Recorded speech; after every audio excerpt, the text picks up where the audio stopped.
satu-satunya nabi yang oleh Allah Subhanahu wa taala diperintahkan Rasul menceritakannya. Bahkan seluruh manusia sampai hari ini, bahkan sampai kiamat dibangkitkan, ketika bicara tentang nasab sampai kepada Adam alaihi salatu wassalam, maka pasti nasabnya harus melewati nabi ini. Semua manusia, laki-lakinya atau perempuannya, maka nasab kepada Adam itu harus melewati nabi ini semuanya. Dan nabi ini pula yang dijelaskan Allah Subhanahu wa taala tentang metode berdakwah yang berliku-liku. Tidak ada satupun nabi yang dijelaskan dalam Al-Quran dengan metode dakwah yang bermacam-macam kepada kaumnya, tetapi kaumnya pun tidak ada yang beriman kecuali sedikit. Bahkan nabi ini pula yang diceritakan dalam Al-Quran satu-satunya disebutkan dengan anaknya yang kafir. Ya, di sana ada penyebutan Ibrahim dengan Ismail, akan tetapi kedua-duanya nabi. Sementara nabi ini bapaknya seorang nabi tapi anaknya kafir, disebutkan dalam Al-Quran. Bahkan nabi ini pula yang kemudian pertama kali memberantas kesyirikan yang ada di alam semesta. Siapa nabi yang kita akan bahas? Nabi Nuh alaihi salatu wassalam. Nuh alaihi salatu wassalam di dalam Al-Quranul Karim panjang lebar Allah jelaskan. Bahkan ada satu surat khusus menjelaskan tentang dakwahnya, namanya Suratun Nuh. Bahkan juga dalam Suratul Hud dan surah-surah yang lainnya cukup lengkap. Artinya bahwa nabi ini betul-betul harus kita kenali siapa untuk diambil pelajaran dan ibrahnya. Baik Nuh alaihi salatu wassalam, ada yang mengatakan namanya adalah Abdul Ghaffar. Nuh itu kunyah, karena Nuh itu diambil dari Nauh, artinya orang yang banyak menangis, sedih karena melihat kaumnya yang didakwahi tidak kunjung beriman. Maka dia sepanjang malam menangis, maka disebut Nuh alaihi salatu wassalam. Adapun nasabnya, Nuh adalah Nuh ibnu Lamik, ibnu Mutawaslikh, ibnu Khanuh, dan Khanuh adalah Idris. Artinya Idris adalah kakeknya Nuh alaihi salatu wassalam.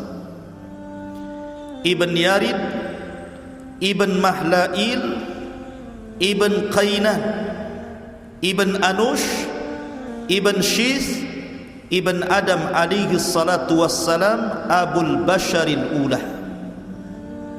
Itulah nasabnya Nuh alaihi salatu wassalam. Dan di mukadimah saya sudah katakan bahwa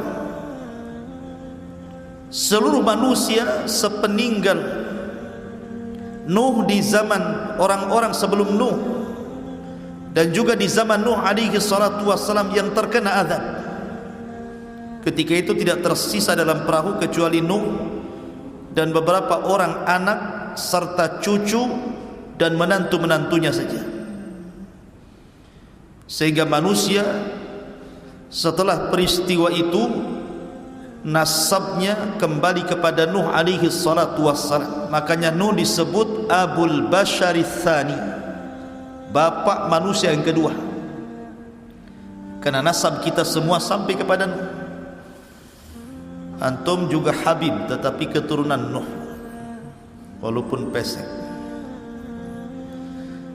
Ma'asyiral muslimin yang dimuliakan Allah Subhanahu wa taala, Dan itu dijelaskan dalam surat As-Saffat ayat 77. Allah mengatakan wa ja'alna dzurriyyatahu humul baqin, dan kami jadikan anak keturunan manusia itu semua turunan Nuh, dan itu yang tersisa sampai hari ini, bahkan sampai kiamat dibangkitkan. Ada yang mengatakan Nuh alaihi salatu wassalam lahir dari wafatnya Adam alaihi salatu wassalam itu 146 tahun dari wafatnya Adam. Ada yang mengatakan 126 tahun. Ada yang mengatakan 126, ada yang mengatakan 146 tahun dari wafatnya Adam. Akan tapi berdasarkan hadis yang sahih, sebagaimana disebutkan di dalam Sahih Bukhari dari Abdullah bin Abbas radhiyallahu anhuma, kana baina Adam wa Nuh asyrata qurunin kulluhum alal Islam. Jarak antara Adam dan Nuh itu 10 abad. Satu abad itu 100 tahun, artinya 1000 tahun. Dari wafatnya Adam sampai lahirnya Nuh itu 1000 tahun, dan semua di atas tauhid, tidak ada yang menyekutukan Allah subhanahu wa ta'ala. Ma'asyiral muslimin yang dimuliakan Allah subhanahu wa ta'ala, dan sepakat para ulama berdasarkan hadis yang sahih tentang hadis syafaat bahwa Nuh adalah awwalur rusul, rasul yang pertama. Karena Adam adalah nabi, Syith nabi, Idris nabi, tetapi Nuh adalah rasul pertama. Kenapa? Karena Allah subhanahu wa ta'ala menyebutkan dalam surat Nuh, Allah mengatakan an anzir kaumaka, agar engkau memberikan peringatan kepada kaum wahai Nuh. Dan nadharah, peringatan itu karena ada sebuah penentangan terhadap Allah dan Rasulnya yang sangat besar. Makanya ketika Allah subhanahu wa ta'ala berfirman kepada Rasul, inna arsalnaka basyiran wa mubasyiran wa nadhira, sesungguhnya kami mengutus anda wahai Muhammad basyiran, sebagai kabar gembira, wa mubasyiran, dan menghabar gembirakan kepada orang lain, wa nadhira, dan memberikan peringatan. Jadi ada basyir, ada nadhir. Kalau Adam alaihi salatu wassalam mubasyir, Syith mubasyir, Idris mubasyir, tetapi Nuh bukan hanya mubasyir tapi nadhira.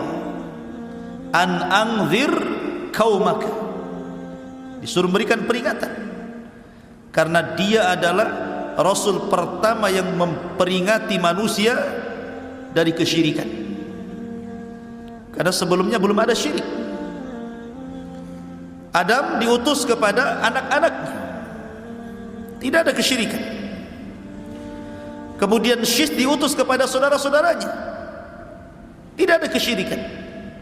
Begitu juga Idris diutus kepada anak-anak pamannya, kerabat-kerabatnya, dan belum ada kesyirikan. Baru di zaman Nuh alaihi salatu wassalam, satu-satunya nabi yang diutus Allah untuk menyampaikan kalimat la ilaha illallah. Karena ketika orang berbuat syirik berarti melepaskan kalimat itu. Berarti orang itu harus dikembalikan kepada tauhid dan harus mengucapkan kalimat la ilaha illallah, tidak ada sesembahan yang berhak disembah kecuali Allah. Karena seruan ini hanya berlaku kepada orang-orang yang keluar dari Islam. Dan di zaman Nabi Adam, Nabi Syith atau Idris, tidak ada yang keluar dari tauhid. Ma'asyiral muslimin yang dimuliakan Allah azza wa jalla, maka dari sini berdasarkan hadis fayatuna Nuhan, fayaquluna ya Nuh innaka anta awwalar rusul ila ahlil ardi. Maka manusia ketika di padang mahsyar mereka berangkat kepada Nuh untuk meminta syafaat. Kemudian setelah mereka di hadapan Nuh, manusia pun mengatakan, ya Nuh anta awwalur rusul, engkau adalah awal rasul, rasul pertama yang Allah utus ke dunia. Ishfa' lana ila rabbik, berikan syafaat untuk kami kepada Tuhan. Dari sini menunjukkan bahwa Nuh adalah awal rasul. Karena sering saya ulang-ulang tentang kisah keluarga Wad, tentang kisah keluarga Wad. Disebut Wad itu karena manusia cinta kepada Wad itu. Dalam bahasa Arabnya Wad itu artinya cinta, mawaddatan wa rahmah kan itu. Karena orang-orang itu cinta kepada Wad, dan Wad itu masih kaumnya Idris sebelum Nuh alaihi salatu wassalam. Wad ini bukan nabi tetapi orang saleh. Karena di zaman itu ketika Idris meninggal dunia tidak ada nabi lagi, sehingga hanya ada orang soleh saja yang mengajak manusia kepada kebaikan selama ditinggal para nabi. Rupanya Allah subhanahu wa ta'ala takdirkan Wad ini meninggal. Kemudian perjuangan Wad ini dilanjutkan oleh putranya yang namanya Suwa. Suwa pun dicintai manusia karena kebaikannya. Kemudian Suwa meninggal dunia, dilanjutkan perjuangan dakwahnya oleh putranya lagi namanya Yaghus. Putranya Wad yang lainnya namanya Yaghus. Kemudian Yaghus meninggal, perjuangan pun dakwah pun dilanjutkan oleh anak Wad yang lainnya namanya Ya'uq, sampai akhirnya ditutup dengan Nasr, masih putra Wad. Ketika Nasr meninggal, Wad tidak punya anak lagi, manusia pun kehilangan. Disinilah syaitan iblis yang memang sejak zaman Adam alaihi salatu wassalam ingin menyesatkan Adam, tapi tidak bisa. Bahasa kitanya karena Adam sudah kapok begitu ya. Ketika di sorga diusir dari sorga karena memakan buah larangan akibat waswas syaitan. Maka ketika Adam diturunkan ke bumi, syaitan berusaha menggoda Adam. Adam tidak mau. Sudah cukup satu kali bermaksiat kepada Allah, sehingga dia berdoa kepada Allah subhanahu wa ta'ala, Rabbana zalamna anfusana wa illam taghfir lana wa tarhamna lanakunanna minal khasirin. Fataba alaihi innahu huwat tawwabur rahim. Allah pun menerima taubatnya. Sejak itu Adam tidak mau lagi bermaksiat kepada Allah, sehingga iblis tidak bisa mengkacau Adam, sehingga dia menunggu keturunannya. Lah ketika ada kesempatan untuk menyesatkan manusia dari jalan Allah, mengantarkan manusia kepada kesyirikan, di masa ketika meninggal keluarga Wad semuanya ini, baru kemudian syaitan berbentuk manusia saleh mendatangi kaumnya Wad ini dan mengatakan, tidakkah kalian rindu dengan Wad dan keluarganya? Maka manusia mengatakan tentu. Kemudian iblis yang menyamar sebagai orang saleh mengatakan, kenapa pula kalian tidak membuat patung? Patung keluarga Wad, sehingga kalau kalian melihat patung itu kalian akan dinostalgiakan. Bagaimana dulu Wad ahli salat, ahli zikir, ahli ibadah, ahli taat, sehingga kalian akan terangsang untuk melakukan itu.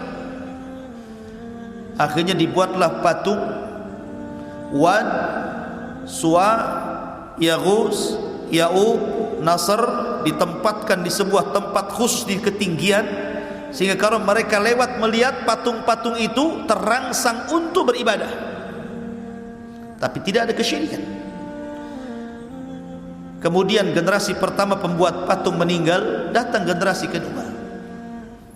Syaitan datang lagi dan mengatakan, jauh-jauh kalian ziarah dari rumah kalian ke sini hanya untuk melihat Wad, patung-patung Wad.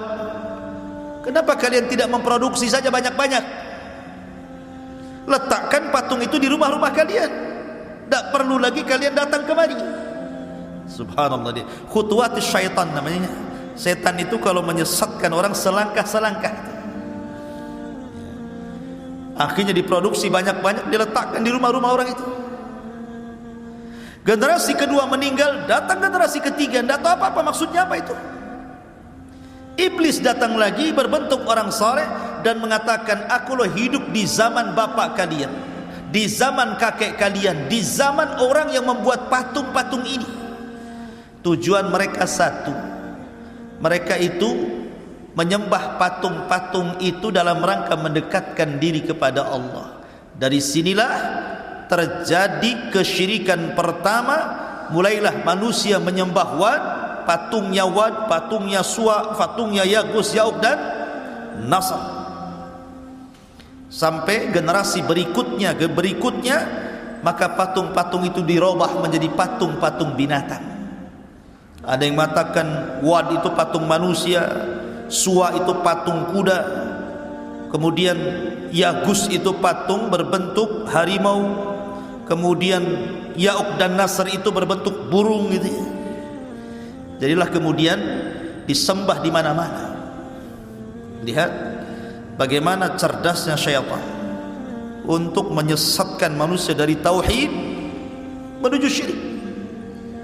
Makanya Allah mengatakan, kana an-nasu ummatan wahidah fakhtalafu faba'atsallahu an-nabiyyin. Dulu umat ini bersatu di atas tauhid. Sejak zaman Adam, Syith, Idris, semua bersatu di atas tauhid. Fakhtalafu, mulailah mereka bercerai-berai, mulailah mereka menyembah patung. Maka Allah utus ketika itu faba'atsallahu an-nabiyyin. Siapa nabi yang Allah utus? Nuh alaihi salatu wassalam. Maka dialah Rasul yang pertama memberantas kesyirikan. Ma'asyiral muslimin yang dimuliakan Allah subhanahu wa ta'ala, kapan Nuh diutus menjadi Rasul? Kalau Nabi SAW diutus di usia 40 tahun. Ada yang mengatakan bahwa Nuh diutus ketika usianya 50 sanatan, 50 tahun. Ada yang mengatakan 350 sana, 350 tahun usianya baru diutus menjadi Rasul. Ada yang mengatakan 480 sanatan, ketika usia beliau 480 tahun. Dan ini yang dikuatkan banyak ulama. 480 tahun Nuh diutus menjadi Rasul. Ya, karena usia dakwahnya saja 950 tahun. Berarti usianya di atas 1000. Kalau 950 tahun ditambah 480 tahun kemudian meninggal, berarti kurang lebih usianya 1400. Ada yang mengatakan 1500, ada yang mengatakan 1870 tahun gitu ya. Karena umat dulu itu selain usianya panjang-panjang, postur tubuhnya pun tinggi-tinggi. Makanya Adam alaihi salatu wassalam ketika Allah ciptakan, berapa tingginya? 60 hasta. Satu hasta itu setengah meter. Kalau 2 hasta 1 meter. Kalau 60 hasta berarti 30 meter. Berapa nih tingginya masjid ini? Mungkin kalau Adam tidak bisa masuk masjid ini, pintunya kecil ya. Makanya kalau kita melihat peninggalan kaum Ad, kaum Samud yang sekarang masih ada itu, bangunan-bangunannya itu, pintunya itu tinggi-tinggi itu. Ada yang 10 meter, ada yang 20 meter itu. Menunjukkan bahwa orang dulu itu fisiknya pun tinggi-tinggi, badannya besar-besar, otomatis juga usianya panjang-panjang lah. Tetapi makin kesini makin posturnya makin kecil, makin kecil, makin kecil, ya usianya pun dikurangi sampai Rasul mengatakan a'maru ummati baina sittina wa sab'in. Usia umatku berkisar 60 sampai 70 tahun saja, sedikit yang melewati itu ya. Ma'asyiral muslimin yang dimuliakan Allah subhanahu wa ta'ala. Adapun keluarganya, Nuh alaihi salatu wassalam itu memiliki 4 putra. Pertama namanya Syam, kemudian yang kedua namanya Ham, kemudian yang ketiga namanya Yafis. Syam, Ham, Yafis ini semua mengikuti dakwah ayahnya, masuk Islam. Hanya satu yang Allah Subhanahu wa ta'ala takdirkan tidak ikut ayahnya, tapi ikut agama kaumnya, namanya Kan'an. Dia tidak ikut bapaknya. Kenapa? Karena pengaruh buruk ibunya. Makanya penting mencari pasangan itu yang baik.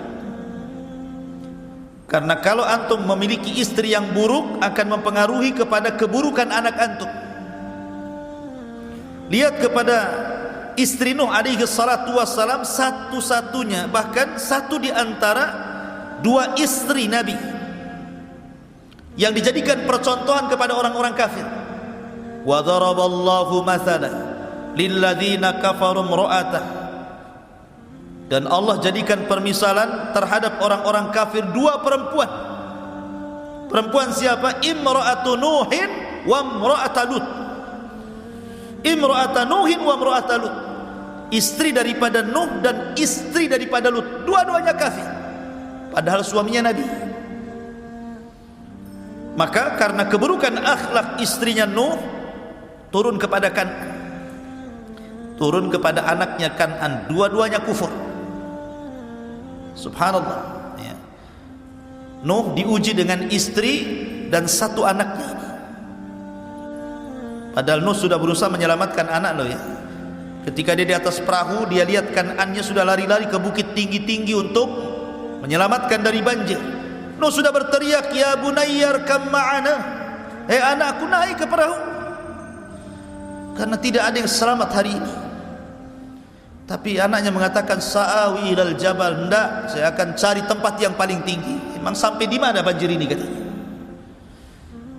Tetapi Nuh mengatakan, wahai anakku, tidak ada yang selamat hari ini. Pasti air ini akan melewati setinggi manapun gunung yang ada di sini. Subhanallah ikhwan, tidak ada yang selamat satu pun, semua diratakan, semua dibinasakan kecuali Nuh dan orang yang ada di perahunya. Ma'asyiral muslimin yang dimuliakan Allah Azza wa Jalla. Adapun tentang masalah perahu Nuh alaihi salatu wassalam, Nuh alaihi salatu wassalam dijelaskan. Jadi ketika pada tanggal 10 dari bulan Rajab, berarti bulan Rajab kemarin, sekarang sudah masuk Sya'ban ya. Jadi Nuh alaihi salatu wassalam naik ke atas perahu. Maka mereka pun kemudian berada di atas perahu itu. Ada yang mengatakan mi'ah wa khamsina yauman, 150 hari. Jadi Nuh berada di atas perahu itu 150 hari, diombang-ambing ombak sana sini gitu ya. Sampai akhirnya kapal itu bersandar di Bukit Judi Irak selama 1 bulan. Ketika bersandar itulah kemudian Nuh mengutus beberapa burung. Datang burung kemudian memakan daun zaitun. Oh, berarti sudah surut. Kemudian diutus burung lagi, rupanya tapaknya ada tanahnya. Oh, berarti sudah sampai ke bumi surutnya. Setelah 1 bulan di atas perahu itu baru kemudian turun. Maka dari situlah kemudian kehidupan manusia dimulai setelah Allah hancurkan semuanya sejak zaman Adam alaihi salatu wassalam. Akhirnya kemudian Nuh alaihi salatu wassalam, selama itu pas di bulan Muharram, ada yang mengatakan tanggal 10, kemudian Allah selamatkan dari banjir bandang yang sangat besar. Taib, ma'asyiral muslimin yang dimuliakan Allah Azza wa Jalla, saya tertarik menceritakan Nuh ini dari sisi dakwahnya saja. Jadi malam ini kita akan banyak bercerita tentang sisi dakwah Nuh alaihi salatu wassalam yang menarik. Karena Nuh ini menggunakan metode dakwah itu luar biasa. Luar biasa. Berbagai macam metode dilakukan Nuh, akan tapi memang hidayah milik Allah. Dan saya ambil dari satu surat full, surat Nuh alaihi salatu wassalam. Kita baca ayat per ayat dan kita terangkan sekedarnya. Allah Subhanahu wa taala berfirman di dalam Al-Qur'anul Karim, inna arsalna Nuhan ila qaumi, sesungguhnya kami utus Nuh kepada kaumnya. Maknanya begini, antum kalau hendak berdakwah di sebuah daerah, kalau yang menjadi seorang dai, seorang ustaz atau penyuruh kebaikan itu adalah putra daerah, tentu akan mudah berdakwah. Mendakwahinya itu akan mudah, pengaruhnya akan banyak. Berbeda kalau seandainya saya bukan putra daerah, diutus kepada daerah tertentu, ya ada yang berhasil, ada yang tidak. Begitulah para nabi. Kalau nabi diutus itu biasanya diambil dari kaum yang akan didakwahinya. Makanya Allah Subhanahu wa taala mengatakan, wa ila adin akhahum Hud, dan kepada kaum Ad saudara mereka diutus Hud. Wa ila Tsamud akhahum Saleh, dan kepada kaum Tsamud saudara mereka Saleh diutus. Wa ila Madyan akhahum Syuaib, kepada Madyan saudara mereka diutus Syuaib. Artinya bahwa setiap nabi dan rasul itu dibangkitkan dari kaumnya. Supaya apa? Supaya mudah diterima. Karena mereka mengetahui kepribadian nabi itu sejak kecil, remaja, dewasa, sampai diangkat jadi nabi. Mereka mengetahui akhlaknya, tutur katanya, muamalahnya, sehingga ketika mereka mengetahui dari kecil sampai besar dan Allah siapkan semuanya, mereka tidak bisa mencela. Seperti Rasul umpamanya, sedari kecil sudah dikatakan Shadiqul Amin, orang yang jujur lagi amanah. Tidak bisa mencela Nabi dari segi akhlak, mereka hanya bisa mencela dari segi ajaran saja. Maka Nuh diutus dari kaumnya sendiri. Makanya Allah mengatakan, inna arsalna Nuhan ila qaumi an anzir qaumaka min qabli an ya'tiyahum adzabun alim, agar engkau wahai Nuh memberikan peringatan kepada kaum sebelum datang kepada mereka azab yang pedih. Menunjukkan bahwa azab itu tidak mungkin turun kecuali setelah datangnya peringatan. Wa ma kunna mu'adzibina hatta nab'atsa rasulah, tidak mungkin kami mengazab sebuah kaum kecuali setelah diutus rasul kepada mereka. Kemudian Nuh mulai berdakwah. Qala ya qaumi inni lakum nadhirum mubin, wahai kaumku, saya ini diutus kepada kalian sebagai nadhir, peringatan yang jelas. Ani'budullaha wattaquhu wa ati'un, sembahlah Allah, bertakwalah kepada Allah, dan taati perintahku. Maka kalau 3 perkara ini kalian lakukan, maka Allah akan berikan 2 keistimewaan kepada kalian. Kalau kalian mau menyembah Allah, mentauhidkan Allah, dan meninggalkan patung-patung Wad, Yaghus, Ya'uq, Suwa, dan Nasr itu, kemudian kalian takut kepada Allah dan kalian mentaati semua perintahku, karena tidak mungkin aku perintahkan kecuali dari Allah, maka kalian akan diberikan 2 keistimewaan. Apa itu? Yaghfir lakum min dzunubikum. Pertama, Allah akan ampuni dosa-dosa kalian. Yang kedua, wa yuakhirkum ila ajali musamma, Allah akan panjangkan umur kalian. Allah akan panjangkan umur kalian. Jadi kalau kalian mau meninggalkan patung-patung itu, mentauhidkan Allah, bertakwa kepada Allah, taat kepada perintahku, kujamin dosa kalian yang dulu-dulu, kesyirikan kalian itu, Allah akan ampuni. Dan bukan hanya itu saja, wa yuakhirkum ila ajali musamma, Allah akan tambah panjangkan usia kalian, sehingga kalian bisa menikmati isi dunia ini dengan panjang lagi. Inna ajalallah idza ja'ala yu'akhkhar law kuntum ta'lamun, karena ketentuan Allah itu kalau datang tidak mungkin digeser, kalau kalian tahu. Ma'asyiral muslimin yang dimuliakan Allah Subhanahu wa taala, lah Nuh alaihi salatu wassalam ini, beliau bukan hanya sekadar berdakwah sebagaimana dakwah kita hari ini gitu. Seorang pendai yang berdakwah hari ini, yang hanya mungkin mengambil seminggu sekali, atau pagi saja, atau malam saja, tidak. Nuh itu semua waktu dipakainya untuk berdakwah, mau siang mau malam tidak peduli. Dan itu diceritakan oleh Nuh sendiri dalam Al-Quran. Qala rabbi inni da'autu qaumi lailan wa nahara. Ya Rabb, sesungguhnya aku mendakwai kaumku siang dan malam. Subhanallah, 950 tahun berdakwah kepada kaumnya siang dan malam. Bukan hanya siang saja, malam pun didakwahi. Bukan hanya itu saja, falam yazidhum du'ai illa firara. Tetapi apa yang terjadi? Usaha Nuh, mungkin bahasa kitanya kurang banyak berhasil, karena tidak menambah kepada mereka dari dakwahku, kata Nuh, illa firara, kecuali mereka lari, tidak mau mendengarkan. Seperti apa sikap kaumnya itu? Allah mengatakan, wa inni kullama da'autuhum litaghfira lahum ja'alu asabi'ahum fi adhanihim wastaghshaw thiyabahum wa asarru wastakbaru istikbar. Dan saya setiap kali mendakwahi mereka kaumku, kata Nuh, agar mereka meninggalkan patung-patung itu, kesyirikan mereka, dan meminta ampun kepada Allah Azza wa Jalla. Apa yang terjadi? Kalau bisa semua jari ini, telunjuk ini masuk ke dalam telinganya, lubang telinga. Kalau bisa semua masuk, masukkan semuanya.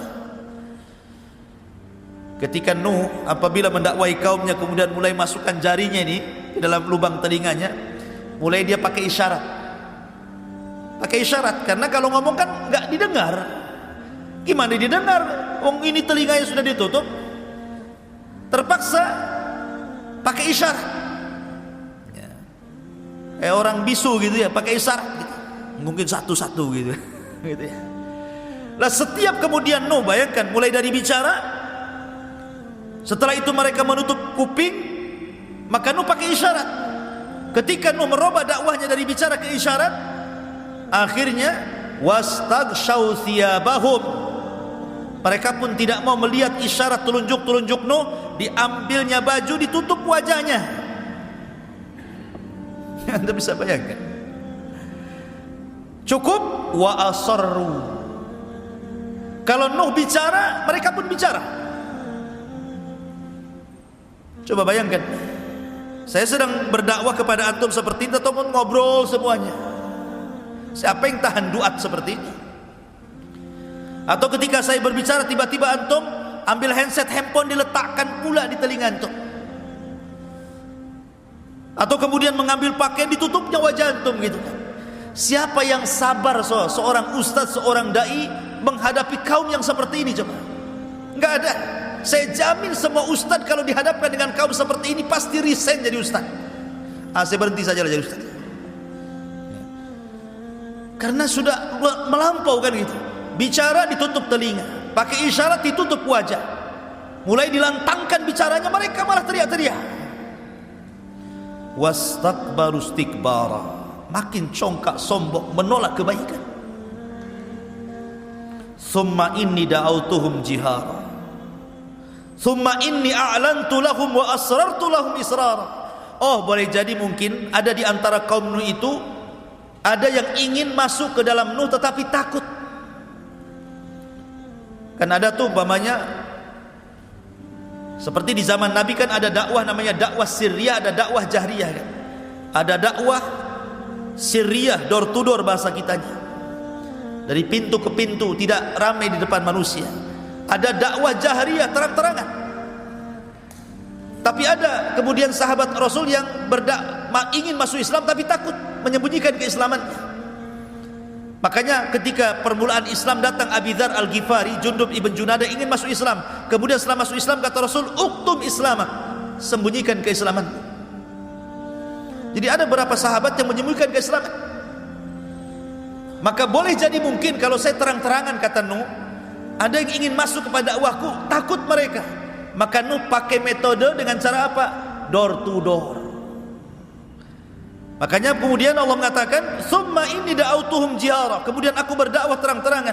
Summa inni a'lantu lahum, dan aku tampakkan dakwahku kepada mereka, wa asrartu lahum israra, dan aku juga terkadang menyembunyikan dakwah kepada mereka, supaya kalau ada yang ikut diriku itu tidak takut dengan yang lain, bolehlah menyembunyikan keislamannya dulu. Sampai seperti itu Nuh itu. Ma'asyiral muslimin yang dimuliakan Allah Azza wa Jalla. Kemudian Nuh alaihi salatu wassalam mengatakan, faqultu astaghfiru rabbakum innahu kana ghaffara. Lihat metode dakwah Nuh alaihi salatu wassalam, siang malam enggak kenal lelah. Kemudian jihar, israr, terang-terangan, sembunyi-sembunyi. Kemudian dengan thariqah targhib. Ini targhib namanya. Targhib itu sama dengan memberikan kabar gembira. Jadi Nuh alaihi salatu wassalam pertama tidak menakut-nakuti dulu dia. Jadi metodenya memberikan kabar gembira. Apa kata Nuh? Istaghfiru rabbakum innahu kana ghaffara. Mintalah ampun kepada Rabb kalian, karena dia adalah zat yang maha pengampun. Tinggalkan patung-patung itu, tinggalkan kesyirikan kalian, kembali kepada tauhid. Kalau kalian kembali kepada tauhid, tadi sudah diberi dua keistimewaan, diampuni dosa kalian, dipanjangkan usianya. Ada lagi kata Nuh, kalau kalian mentauhidkan Allah, meminta ampun kepada Allah, yursilis sama alaikum midrara wa yumdidkum bi amwalin wa banin wa yaj'al lakum jannatin wa yaj'al lakum anhara. Allah akan hujani kepada kalian. Kalian tidak mungkin paceklik, tidak mungkin kekeringan. Akan ada hujan yang membasahi tanah-tanah kalian untuk minum dan untuk ternak dan untuk berkebun kalian. Cukup tidak, wa yumdidkum bi amwal, dan Allah akan perbanyak harta kalian, wa banin, dan keturunan kalian. Cukup tidak juga, wa yaj'al lakum jannat, kami jadikan kalian jannah, kebun-kebun yang besar, yang rindang, yang kemudian berbuah macam-macam buah gitu ya. Wa yaj'al lakum anhar, sungai-sungai, parit-parit, lautan-lautan, semua akan mengalir untuk kalian. Lihat, Nuh menjanjikan kepada mereka banyak perkara tuh.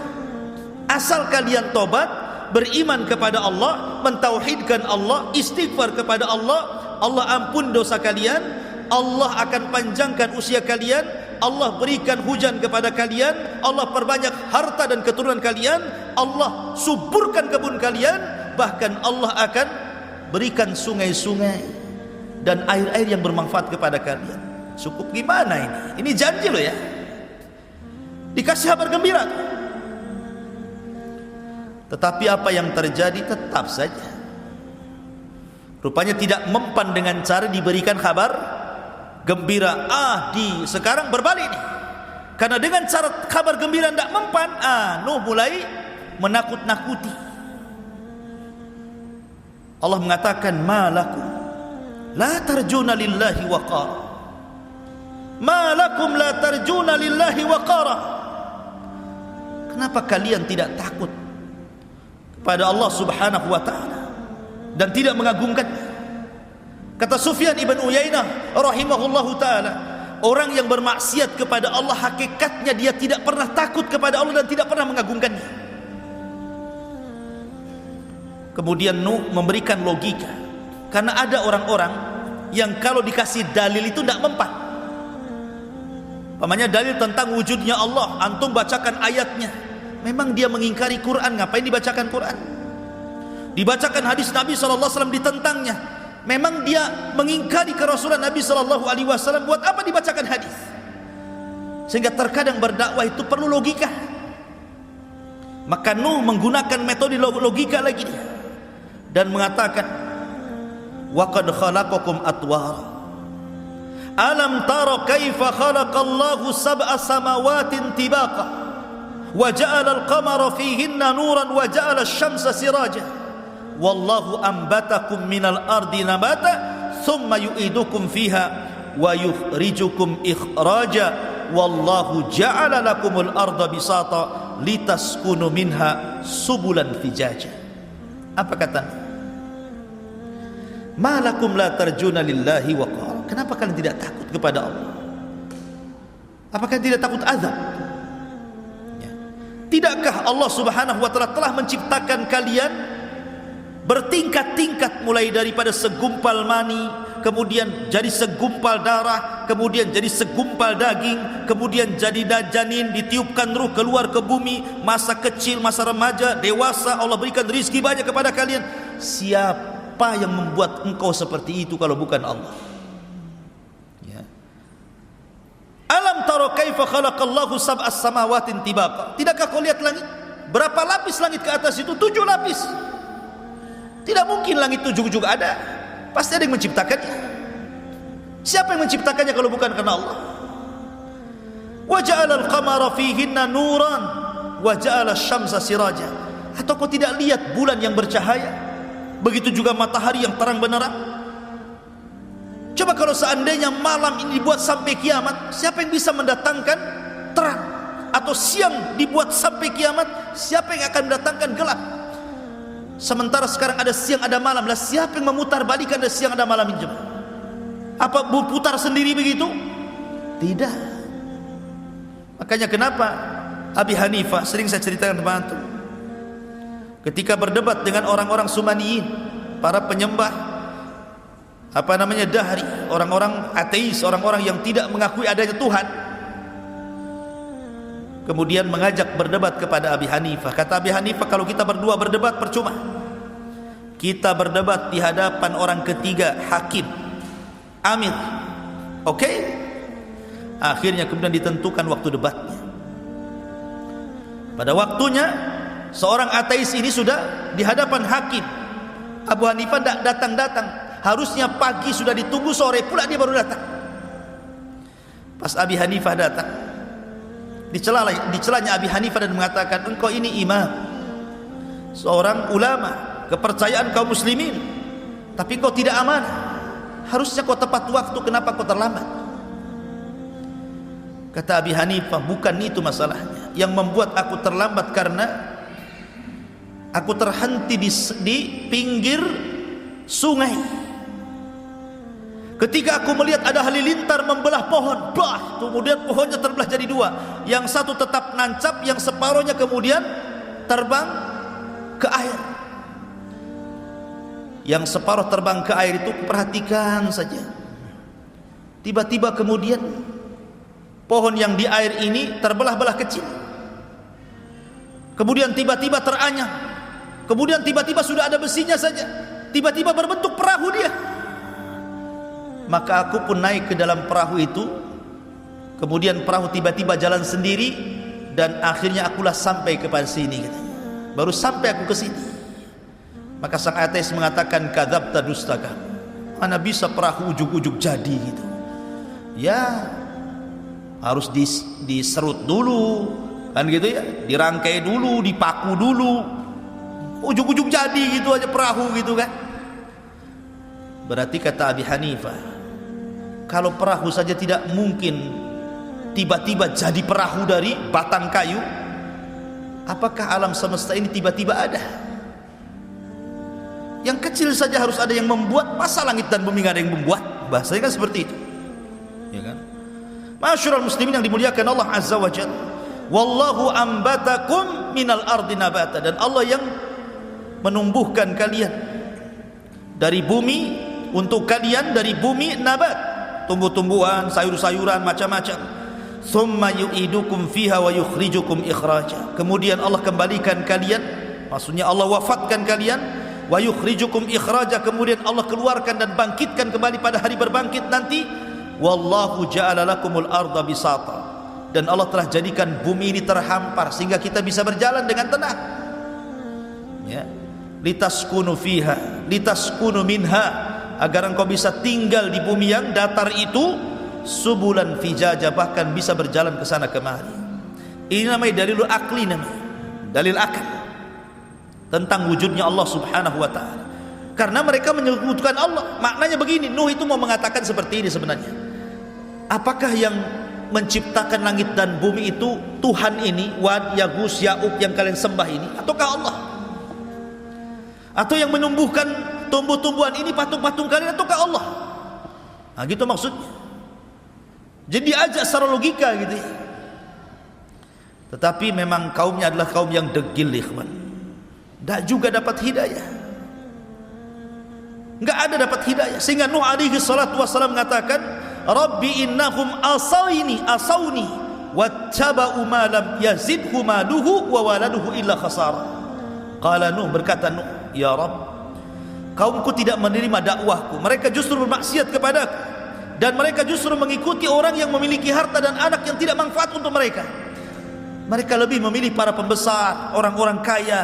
Kalau mereka yang ngomong didengar, kalau aku yang ngomong tidak didengar. Wa makaru makran kubbar, bahkan bukan hanya itu saja, mereka sudah buat makar ya Rabb.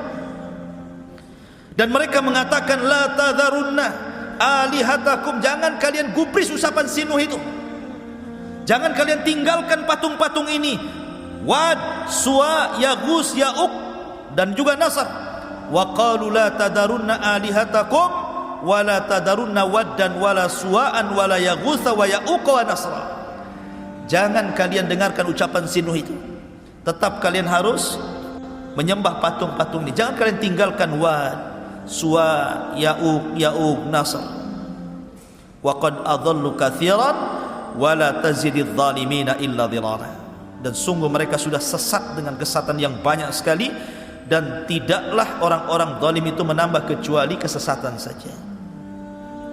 Maka apa yang terjadi? Mimma khati'atihim ugriku fa udkhilu naran falam yajidu lahum min dunillahi ansara. Karena kesalahan mereka tidak menerima dakwah Rasul, mereka pun ditenggelamkan, dan pada hari kiamat mereka akan dimasukkan ke dalam neraka, dan mereka tidak memiliki penolong di hadapan Allah Azza wa Jalla. Bahkan Nuh alaihi salatu wassalam mendoakan siapapun yang ingkar kepadanya untuk jangan hidup di bumi. Itu doanya Nuh. Apa kata Nuh? Qala Nuhu rabbi la tadar alal ardi minal kafirina dayyara. Nuh berkata, ya Rabb, jangan kau hidupkan satu jiwa orang kafir pun di muka bumi. Bayangkan doanya. Jangan ada yang hidup satu pun.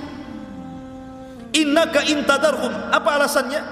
Jika kau biarkan mereka hidup atau keturunan mereka hidup, yudillu ibadak wala yalidu illa fajiran kafar, pasti akan menyesatkan hamba-hambamu ya Rabb, dan mereka tidak akan melahirkan kecuali anak yang jahat dan kafir saja. Percuma, matikan semua saja. Maksudnya seperti itu. Makanya kenapa surah Nuh itu dia jatuh setelah surah Al-Waqiah kan? Sa'ala sa'ilun bi'adzabin waqi'. Ya. Sa'ala sa'il, ada orang yang bertanya tentang siapa? Tentang azab yang akan terjadi. Lah yang pertama meminta azab itu siapa? Nuh. Meminta azab.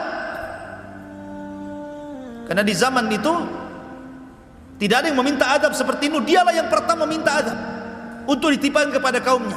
Adam tidak, Sis tidak, Idris tidak ada. Baru Nuh, sa'ala sa'ilun bi'adzabin waqi'. Dia yang meminta azab itu.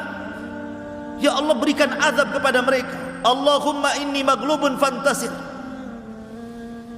Inni maglubun fantasir. Aku sudah dikalahkan. Ya. Fantasir, mintalah pertolongan ya Rabb. Maka Allah Subhanahu wa taala mengatakan, fa fatahna alaihi abwabas sama wa fajjarnal arda uyuna faltaqal ma ala amrin qad qudir. Maka kami belah langit, dihujani hujan yang deras, kami belah bumi, datang air dari bawah, bersatulah air langit dan bumi, kemudian menjadi banjir bandang dicampur dengan tufan, akhirnya melantakkan seluruh kaum Nuh alaihi salatu wassalam. Dari situ Nuh berdoa, Rabbighfirli wali walidayya waliman dakhala baitiya mu'minan walil mu'minina wal mu'minat wala tajididz zalimina illa tabara. Ya Rabb, ampuni aku, ampunilah kedua orang tuaku, dan ampunilah orang-orang yang masuk ke rumahku, baik dia mukmin laki-laki atau perempuan, dan jangan kau tambah bagi orang-orang zalim kecuali kehancuran ya Rabb. Nuh, lihat bagaimana Nuh alaihi salatu wassalam begitu hebat dakwahnya, tapi juga dengan berbagai macam metode kan, siang, malam, terang-terangan, sembunyi-sembunyi, dengan cara tafsir memberikan kabar gembira, menakut-nakuti, tetap saja kaumnya seperti itu. Makanya kemudian Allah Subhanahu wa taala mengabadikan kisah Nuh di banyak ayat dalam Al-Qur'an.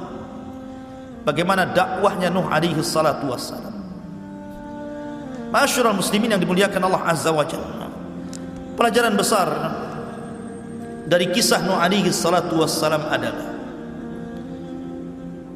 bahwa hidayah itu milik Allah, bukan milik siapapun.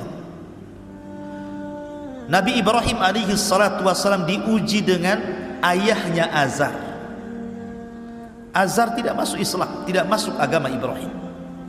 Padahal Ibrahim itu kurang apa lembutnya dalam berdakwah, bapaknya pun menolak. Nuh dan Lut tidak mampu mendakwai orang yang paling dekat dengan dia, yang satu kamar setiap malam, istri mereka, bahkan anak mereka Kanaan. Kemudian Nabi Yusuf alaihi salatu wassalam tidak bisa mendakwai saudara-saudaranya, bahkan yang mencelakakan Yusuf saudara-saudaranya juga, walaupun kemudian belakangan bertobat kepada Allah Azza wa Jalla. Termasuk Rasul sallallahu alaihi wasallam, dari paman-pamannya yang paling mencintai Rasul siapa? Abu Talib, pun tidak bisa memberikan hidayah kepada Abu Talib. Kalau Abu Lahab ya sudahlah, memang pamannya yang memusuhi dia. Tapi Abu Talib yang merupakan ayah angkatnya, wa wajadaka yatiman fa'awa, kami dapati engkau Muhammad yatim, kemudian kami berikan perlindungan. Salah satu yang dikirim Allah untuk melindungi Rasul setelah dari pangkuan kakeknya Abdul Muttalib adalah Abu Talib, sampai diangkatnya jadi Nabi dan Rasul, sampai menikah dengan Khadijah. Tahu akhlaknya Rasul Abu Talib itu. Makanya Abu Talib sangat cinta dengan Rasul. Tapi juga percuma juga kecintaan Abu Talib kepada Rasul, karena dia tidak masuk Islam ya. Rasul dihadapkan dengan Abu Talib, saling mencintai. Rasul mencintai Abu Talib, Abu Talib mencintai Rasul, tapi tidak menjadikan Abu Talib selamat dari neraka kan? Menunjukkan bahwa hidayah itu milik Allah. Tetapi walaupun hidayah milik Allah, ada tugas bagi kita semua, sampaikan hidayah Allah lewat hidayah kita, hidayatul irsyad. Jadi tugas kita ini menyampaikan hidayah Allah kepada mereka. Soal mereka sadar, mereka tidak sadar, itu urusan Allah. Taufik itu milik Allah Azza wa Jalla. Tapi jangan berhenti dari dakwah, karena terkadang orang itu diuji dari orang dekat. Diuji ibunya tidak mau sholat, diuji saudaranya tidak mau akur, diuji oleh istrinya nggak mau ibadah, diuji oleh suaminya, macam-macam orang itu ujian itu kan. Dan paling berat memang dari dalam. Makanya Nabi sallallahu alaihi wasallam diperintahkan Allah, wa anzir ashiratakal aqrabin, mulailah dari orang-orang dekat engkau wahai Muhammad. Ku anfusakum wa ahlikum nar, jagalah diri kalian dan keluarga kalian dari api neraka. Wallahu alam. Ini diantara kisah dakwah, liku-liku dakwah Nuh dalam memberantas kesyirikan dan mengajak manusia ke dalam tauhid.